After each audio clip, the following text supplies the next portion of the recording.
ये आप सब लोगों के लिए भी काफी गर्व की बात है। कुछ स्कूल से जो यहाँ टीचर्स, उनके व्यवस्थापक जो लोग आए हैं, उनके लिए भी काफी अच्छी गर्व की बात है कि यहाँ प्रशासन, जो सरिस्का प्रशासन है, वो उन्हें आज इस वन्य जीव सप्ताह के समापन समारोह पर उन्हें यहाँ पर पुरस्कृत करेगा। जब तक कार्यक्रम को हम आगे बढ़ाएं, आप में से बहुत सी ऐसी प्रतिभाएं हैं जिनमें एक तरीके से अवसर की मोहताज रह जाती है, लेकिन समय समय पर इस प्रकार के जो आयोजन किए जाते हैं उनमें उन्हें मौका मिलता है, वो अवसर मिलता है। यह सरिस्का हमारा है, हम सब लोगों को मिलकर इसकी सुरक्षा करनी है, संरक्षण करना है और इसी प्रकार जो आयोजन होते हैं उनकी शोभा बनकर और हमें इसका गौरव बढ़ाना है। सबसे पहले मैं ये कहना चाहता हूँ, हमारा सरिस्का को बचाया कैसे जाए। गुरुदेव, जितने भी पेड़ पौधे काटे जाते हैं उन्हें रोकने में पाबंद किया जाए। और दूसरी बात, कोई पॉलीथीन डस्टबिन में ही उपयोग करे। आप जानवरों को कुछ धर्म के लिए कुछ करते हो तो उन्हें कृपया पॉलीथीन में डाल देते हो और बाहर जंगलों में पड़े रहते हैं, जिससे कोई भी पशु पक्षी खाता है वो गड्ढे में अटक जाता है और उसकी मृत्यु हो जाती है और ना उसका इलाज हो पाता है, ना कुछ बता सकते हैं। सभा में उपस्थित बाकी लोगों से भी मेरा विनम्र आग्रह, वो भी मंच पर आके अपने विचार व्यक्त करें। कोई भी आप में से स्टूडेंट्स में से कोई भी जो आके अपनी बात रखना चाहे, शाबाश, जोरदार तालियां बच्ची के लिए।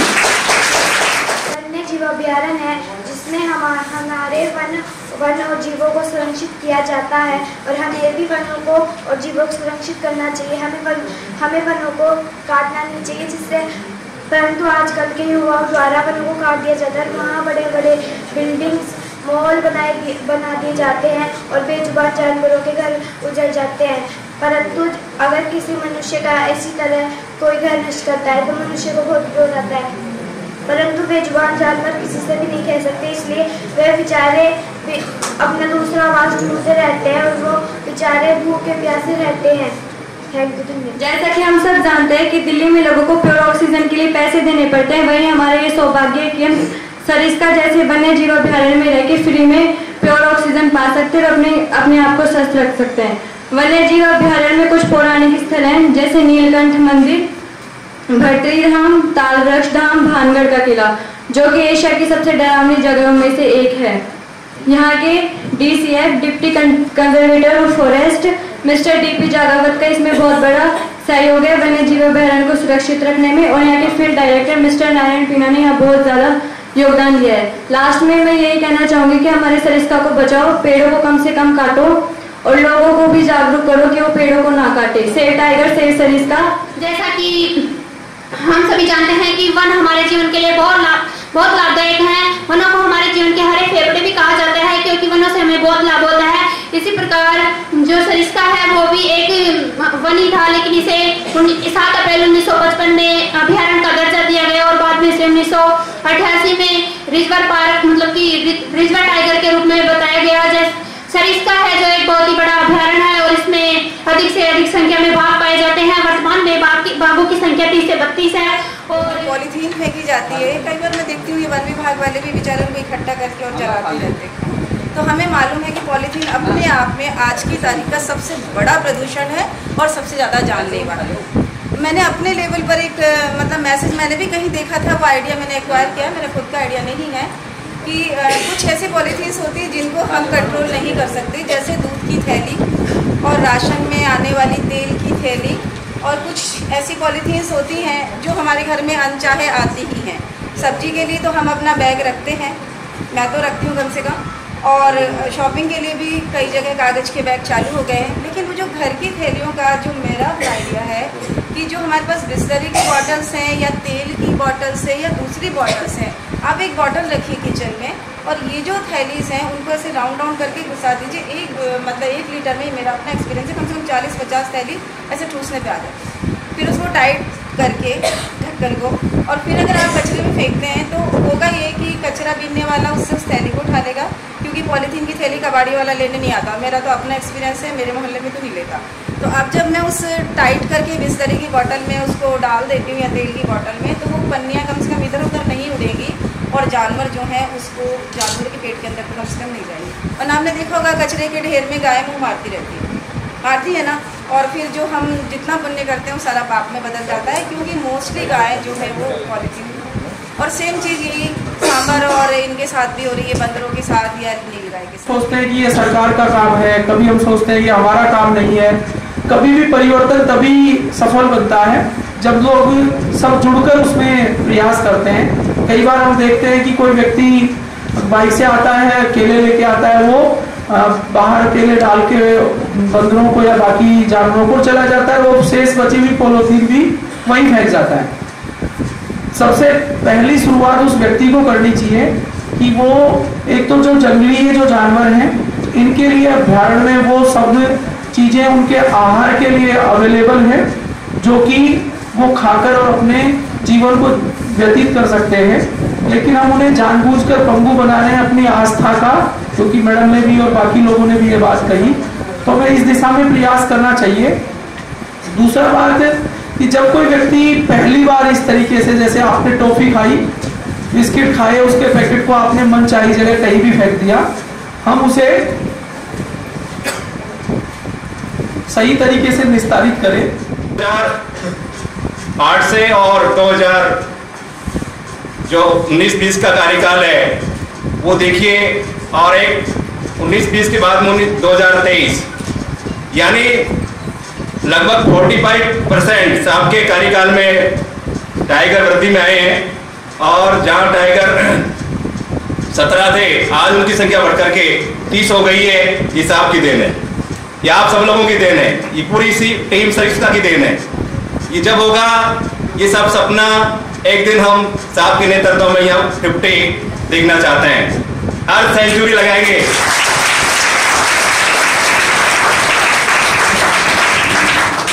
तो सही अर्थ में जो मनाने का वाइल्ड लाइफ वीक का यही है आप लोगों का, कि ये सबको संदेश देना है, वनों को बचाना है। जिन बच्चों ने देखा है संबंधित प्रतियोगिता हमने जो कराई है, निबंध प्रतियोगिता, चित्रकला, और साहब की तरफ से उनको सभी को आज प्रशस्ति पत्र वितरण किए जाएंगे। तो पूरा परिवार आपका तहे दिल से अभिनंदन करता है इस कार्य के लिए। इसमें कोई शक नहीं है, कोई दोहराई नहीं है। सर आए थे जब 17 टाइगर थे, आज 30 हो चुके हैं कंप्लीट। सर आए थे जब एक भी भालू नहीं था। सर ने बड़ी मेहनत से, बड़ी कोशिश से 3 भालुओं को लाके और सरिस्का को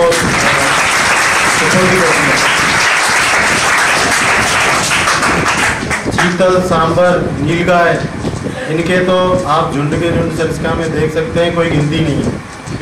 और मोर जस्ट डबल हो गए 3 सालों में। पानी का काम हो, और सबसे बड़ी बात मैं बताता हूँ, सर का जो विस्थापन का काम है सरिस्का के लिए बहुत महत्वपूर्ण काम है और सबसे दुर्लभ काम है। सरिस्का का सबसे टफ काम है। 15 साल विस्थापन अब तक चालू हुए हो गया है, 15 साल पूरे 2008 से और 2023 तक। तो 12 सालों में 3 गांव खाली हुए, और सर ने 3 गांव कंप्लीट खाली कर दिए और 14 गांव शुरुआत करने वाले हैं। सर आज की डेट में हमारे पास में लगभग 30 टाइगर्स हैं, और जल्दी ही अभी किन्हीं ने कहा कि 50 टाइगर होंगे। तो अगर इसी तरीके से काम चलता रहा तो बहुत ही जल्दी हम बहुत ही फेमस टाइगर रिजर्व हो जाएंगे। ऑलरेडी हो रहे हैं, हम बड़ी तेज़ी से तरक्की कर रहे हैं, और इसमें बहुत ज़्यादा कभी कभी हमें भी मौका मिलता है फॉरेस्ट डिपार्टमेंट किस तरीके से काम करता है उसको जानने का। और मैं खुद कह सकता हूँ कि 24 घंटे ये काम चलता रहता है। इसमें से थोड़ा सा अब आप जो बच्चे आज यहाँ आए हैं, इनको भी ध्यान रखना है कि आगे चल के आप ही हमारा भविष्य है, आपको ही सरिस्का का भविष्य संभालना है। और आप सबको दोबारा आमंत्रित करते हुए, ये टाइगर रिजर्व आपका घर ही है। धन्यवाद। विशेष आभार व्यक्त करूंगा सैनी जी का, और जिनका नाम सरनेमी सुहाग है, उसका अर्थ सब जानते हैं, शाब्दिक अर्थ। मेरी टीम सरिस्का के मजबूत सदस्य, मैं सबका उन्हें आभार प्रकट करना चाहता हूँ। मेरा थोड़ा स्वास्थ्य कई दिनों से हल्का सा नासा चल रहा है, लेकिन आपका जिद इस वजह से मेरे को आना पड़ा। मैं आपको 2-3 बातें अनुरोध करना चाहूँगा कि 2020 का सरिस्का क्या था। ऊर्जा बहुत कम थी यहाँ के सदस्यों में, टीम तो वही है। मैं नहीं समझता कोई बहुत ज़्यादा बदलाव हुआ है। रेंज ऑफिसर जो यहाँ मेरे साथ थे वही आज टीम है, वही मेरे फॉरेस्टर्स हैं, वही वन रक्षक हैं, वही मेरे इको डेवलपमेंट कमेटी के सदस्य हैं, वही ये टीम जो अब एक्टिवेट हुई है। मुझे नहीं पता ये स्टार कहाँ छुपे हुए थे पहले। उन स्टार में ICICI फाउंडेशन को मैं नहीं बुला सकता, एस्टल पाइप को नहीं बुला सकता। यहाँ के जनप्रतिनिधि, यहाँ के आम नागरिक जो इस सरिस्का के अंदर रह रहे हैं या परिधि क्षेत्र में रह रहे हैं, मेरी लोकल फोर्स के लोग जिनको रोजगार दिया जा रहा है, भरसक प्रयास किया जा रहा है कि उनको और आगे बढ़ाएं हम। तो सरिस्का टाइगर रिजर्व 2020 का सीन जहां केवल 17 टाइगर और वंश वृद्धि नहीं हो रही थी साथियों। तो जब किसी परिवार या किसी संस्था की उन्नति नहीं होती है तो फिर निश्चित रूप से उसका माहौल मायूस रहता है। हमें हमारी कमजोरियों का आकलन करना चाहिए, हमें हमारी मजबूतियों का आकलन करना चाहिए। तो मैं इसी तरह करता हूँ। मेरा 11वां जिला है ये, जिसमें मैं काम कर रहा हूँ। मुझे अच्छा लगता है कि हम कुछ वाइल्ड लाइफ के लिए या फॉरेस्ट के लिए कर सकें, क्योंकि आप जैसे लोग जो आज यहाँ समय दे रहे हैं, ये त्याग है आप लोगों का। और मैं दूसरे शब्दों में कहूँ तो ये तप है आप लोगों का, तपस्या जो साधु संत करते हैं। बच्चों, हम परिवार को त्याग करके बैठे रहते हैं यहाँ। हमारे और सामान्य जो जंगल के अधिकारियों में बहुत बड़ा फर्क है। हमारे प्रत्येक सदस्य के प्रत्येक वार त्योहार हम नहीं जा पाते। मेरा जो सबसे छोटा कार्मिक है वो उन्हीं चौकियों पे रहता है जहाँ पर कोई नेटवर्क नहीं है, जहाँ पर कोई सुविधा नहीं है, जहाँ पर टाइगर, पैंथर, भालू, जरा एक खुंखार जानवरों के बीच उनका सामना भी होता है। खैर, मैं इस उपलक्ष्य पे आपको ये संदेश देना चाहूँगा कि जहाँ भी जिस भी समय आपसे वन्य जीव का मतलब कोई भी जीव, चाहे वो चिड़िया है, चाहे वो कबूतर है, मैं नहीं कहता सरिस्का टाइगर रिजर्व का ही जानवर हो, प्रत्येक जानवर के प्रति हमारे जो कर्तव्य हैं एक भारतीय नागरिक होने के नाते, वो हमें बखूबी निभाने चाहिए। हो सकता है परिस्थिति आपकी मतलब नहीं कर रही हो, लेकिन मेरा ऐसा मानना है कि जिसके पास इच्छा शक्ति हो वो बहुत कुछ कर सकता है। इच्छा शक्ति थी हमारी टीम, जो सरिस्का की टीम है, उन्होंने यहाँ विस्थापन करके पूरे देश में आज अव्वल नंबर 1 है कि विस्थापन राजी खुशी हो रहा है सरिस्का में। क्यों? क्योंकि हमने उनकी भावनाओं को समझा है और उन्होंने हमारी मनसा को समझा है। तो सरिस्का को किस तरह आगे अपन और ले जाना चाहते हैं, क्योंकि यहाँ वंश वृद्धि भी ईश्वर की कृपा से, बाबा भट्टी जी को अनुकूल की कृपा से हो रही है, विस्थापन हो रहा है। सरिस्का टाइगर रिजर्व का एरिया की बात करूँ तो मैं 1.5 गुना एरिया हो गया है। अभी पिछले 3-4 महीने पहले निर्णय हो चुका है कि जहाँ 1200 स्क्वायर किलोमीटर एरिया था हमारे सरिस्का का, अब वो 1800 स्क्वायर किलोमीटर एरिया हो चुका है। बड़ा महत्वपूर्ण तूफान है साथियों। 3-4 माइलस्टोन, उनमें से एक ये भी एक मील का पत्थर वाला निर्णय है। एलिवेटेड रोड, मेरे ख्याल वर्ल्ड में कहीं भी इतना लंबा एलिवेटेड रोड नहीं बना हुआ है आज तक, जो कि नटनी का बारा से थानागाजी तक आपके यहाँ बनने जा रहा है। इससे दोनों पक्षों को सुविधा होगी, मानव और जानवर दोनों। यही काम आज से 20 साल पहले हो सकते थे। आवश्यकता है इच्छा शक्ति। इन 4 स्तंभ जिनको कहते हैं, तीसरा ट्रांसपेरेंट करता है, चौथा स्तंभ जो है ट्रांसपेरेंट लाता है, कार्यपालिका, न्यायपालिका और विधायिका। ये भविष्य है हमारे देश के। ये जो नीचे बैठे बच्चे भी हैं, बच्चों हौसले बुलंद रखना। मैं भी आपकी तरह कभी पढ़ता था सरकारी स्कूल में, यही इसी जिले का रहने वाला हूँ। आप लोग अच्छे कर्म करेंगे, अच्छे कार्य करेंगे, तीसरी शक्ति आपको आशीर्वाद देगी। जिस भी धर्म के हैं, जिस भी संप्रदाय के हैं, सब अपने अपने राह पर चलते रहें। असफल होने से कोई फर्क नहीं पड़ता है। आप असफल एक बार होंगे, दोबारा होंगे, तीसरी बार आप सफल भी होंगे। और मैं ये संदेश देना चाहता हूँ इस वन्य जीव सप्ताह के अवसर पर आप सभी को कि सरिस्का जिस गति से आगे प्रगति के पथ पर अग्रसर हो रहा है, उसी तरह मैं समझता हूँ ये भविष्य में होता रहेगा। इसमें आपकी दुआएं, आपका साथ, सभी परिप्रेक्ष्य को शामिल करते हुए मैं ये मानता हूँ, और ये मेरा मानना ही नहीं है बल्कि दृढ़ विश्वास भी है कि सरिस्का और सरिस्का टाइगर रिजर्व के आसपास रहने वाले लोगों को सरिस्का प्रशासन सदैव सकारात्मक रखेगा। किसी भी विकास कार्यों के लिए कभी रोड़ा नहीं बनेगा, अपितु एक सहयोगी विभाग, सहयोगी सरकार के रूप में कार्य करेगा, बशर्ते कि नियम कानूनों की पालना निश्चित हो। अब जो हमारे इस कार्यक्रम को सफल बनाए हैं, जो भी सरिस्का टीम में जो काम किया है, कुछ भामा साहब भी हैं, कुछ एनजीओज हैं जिन्होंने सरिस्का के लिए अच्छा कार्य किया, तो उनको हमारे साहब की तरफ से सभी को सम्मानित किया जाएगा। तो इसी कड़ी में युवा जागृति संस्था जो संस्था है बानसूर,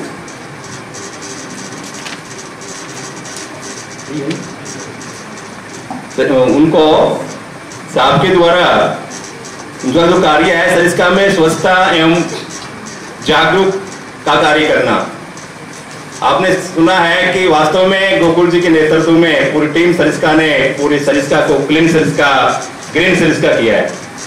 अच्छा सराहनीय कार्य।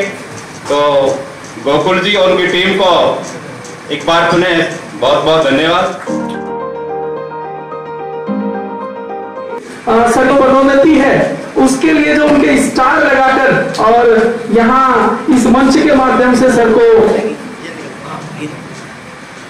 तो तालियां बजती रहनी चाहिए सभा में। इस प्रकार का जो पदोन्नति का जो ये पल है, ये सरिस्का के सभी स्टाफ को इसी प्रकार सफल तरीके से मिलता रहे और हमारा सरिस्का इसी प्रकार भली भांति आगे प्रगति करता रहे, आगे बढ़ता रहे और इस खुशी के पल में हम सब लोग शरीक हुए, ये हमारे लिए भी गौरव का पल है।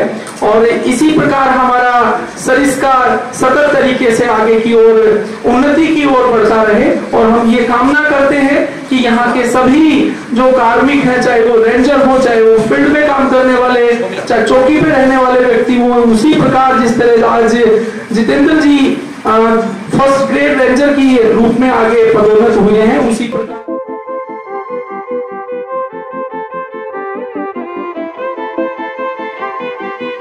हमारे परिवार में हम किसी की बुराई नहीं करते हैं, तो समय ही नहीं रहता हमारे पास में किसी ने क्या किया नहीं किया, कभी हम सोचते ही नहीं। मैं आपसे भी अपेक्षा करूंगा कि एक कहावत है कि हम हमारा घर का अनाज खाते हैं, हम दूसरों में बातों में क्यों एनर्जी लगाए, तो इस सिद्धांत पे चलना चाहिए। मैंने सरिस्का में किसी का अहित नहीं किया, ये प्रमाण है। 3.25 साल मेरे को हो चुके हैं। इसका अर्थ कदापि ये नहीं है कि प्रशासनिक क्षमताओं में कहीं कमी आई हो, उसमें भी उत्तरोत्तर बढ़ोतरी हुई है। भालू जब यहाँ लाए हम तो लोग पता नहीं किस किस तरह की बातें कर रहे थे, मेरे स्टाफ के अंदर डर था, थोड़ा बहुत मेरे अंदर ये था कि हो सकता है कुछ दिन परेशान रहेंगे, बाकी तो फिर सफल होना ही है। सफल हुए, आज टेरिटरी बना ली है भालुओं ने, लगभग 5 महीने हो चुके हैं और ये 112 साल का रिकॉर्ड टूटा है सरिस्का के यहाँ पर। और साथियों मैं आपको ये भी बताना चाहता हूँ कि ये वर्ल्ड का पहला ट्रांसलोकेशन है, विश्व का, न केवल भारत का।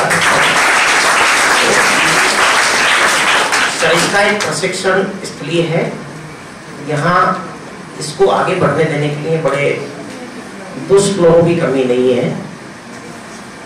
थोड़ा सा शब्द कुटिल उपयोग में हो गया है, उसके लिए क्षमा चाहूंगा, लेकिन वास्तविकता यही है जो मैं कह रहा हूँ कि सरिस्का को कदापि बढ़ने नहीं देना चाहते हैं, लेकिन